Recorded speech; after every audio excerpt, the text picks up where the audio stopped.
Hi, everybody. So, this is my final vlog for management for 25 leadership, Erie. And I just feel like this class went by way too fast. There was so much material and there were so many things we had to learn. And I really enjoyed all of it. I enjoyed the readings, I enjoyed getting to read everybody's blogs, having I think we only had one, but it was the group check in, which I thought was really interesting. She kind of got to see everybody and interact with everyone. But this class has been a trip, to say the least. I expect nothing less from anything Dr. Gower gives us because it's always heavy on the thinking, and really it's the critical thinking that she targets, and I enjoy that a lot. Many of you guys probably looked at my blog and thought, where are all your posts? But it's been interesting. My computer had some issues with its keyboard, so I had to send that into Mac and have it brought back. So I've been using 3 different computers to blog from.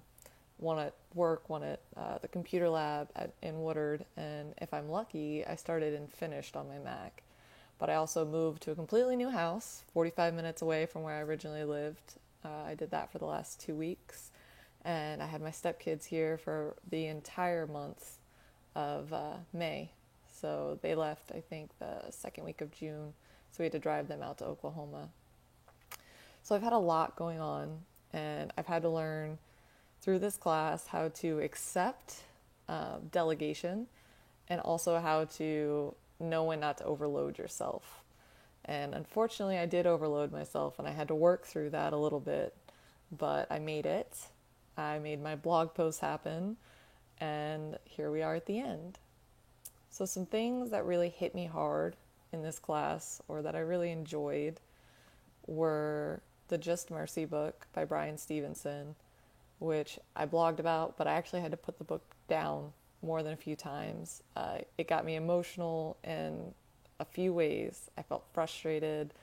I got very angry at some of the stuff that was going on. And then some of the stories just broke my heart. So I'm a little teary right now for just thinking about it, but that book really did it for me, and I enjoyed all the lessons I learned. Another topic that probably, or another article, I should say, not topic, that I really enjoyed was both Those Who Read Lead, and Simon Sinek's Start With Why, which I had never really thought about the way he explained what people do versus why they do it. But even in my volunteering, that impacted me because I was looking for hours anywhere. I was trying to search online for volunteering, and the SPCA just was a trap. No matter how many times I tried to contact them in Fredericksburg, it didn't work out for me, unfortunately.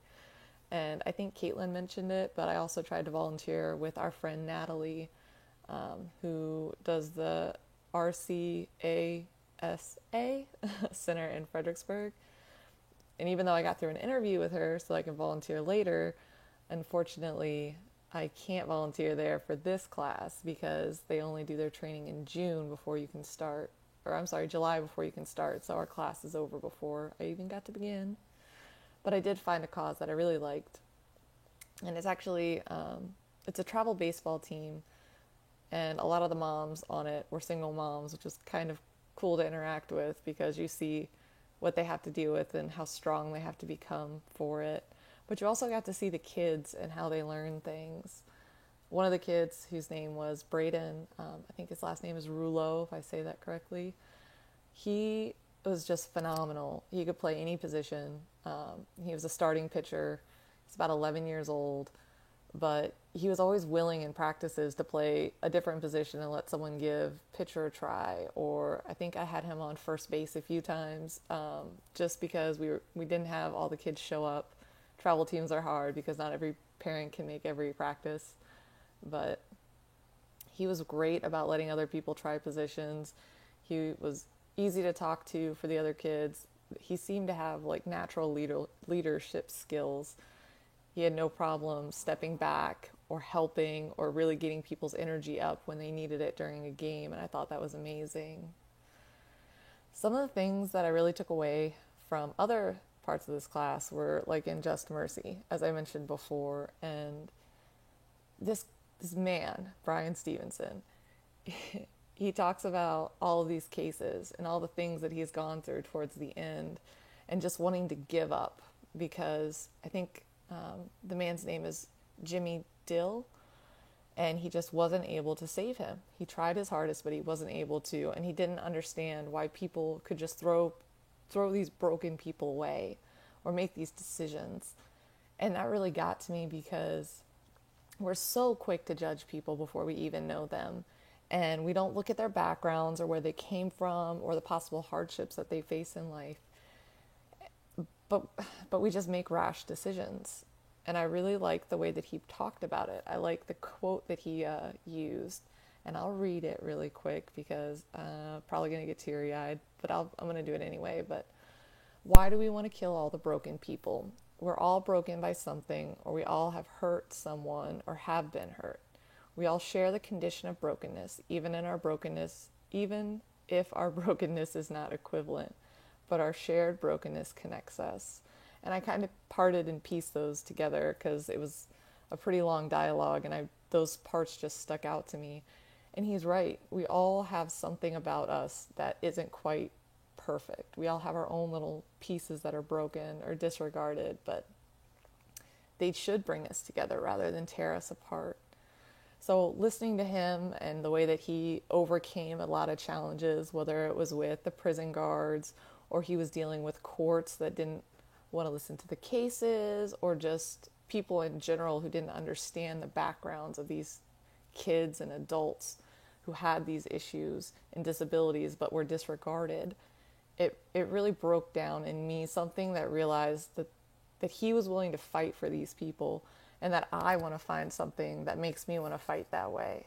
So I guess you could say, almost like Carnegie, he aroused in me the want to do something. And that book is going to get me every time. It took forever. But that brings me to the last thing I really want to talk about, and it's Carnegie. So I read Carnegie Management 301, which I also had with Mickey and Caitlin and Maddie. And I think I also had it with Rachel. So many people from this class who are all amazing. And I loved hearing their vlogs, and I loved just reading the blog posts that they were continually doing. But Carnegie, again and again, whether it's by recognizing someone's name and using it and making them feel important, or just listening to them and being willing to hear what they have to say, not listening for the sake of just listening. He makes such great points in leadership.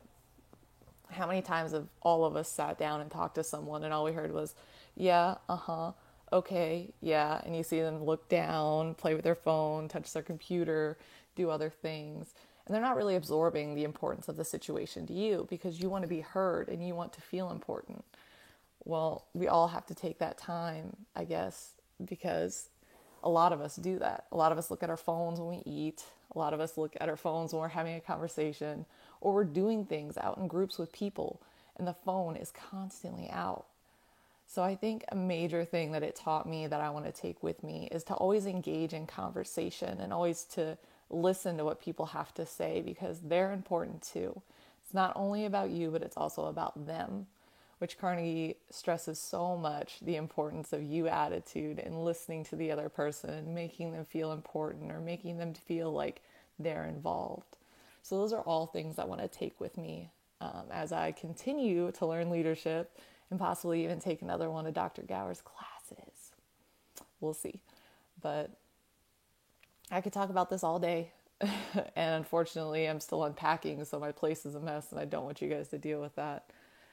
But I really enjoyed this class, and I really enjoyed the material that we got to read. So I hope all of you get to have great experiences here at UMW, and that your journey for leadership continues. But have a wonderful day, and have a great rest of your summer, and I'll see you guys around campus if you're here next semester. Bye, guys.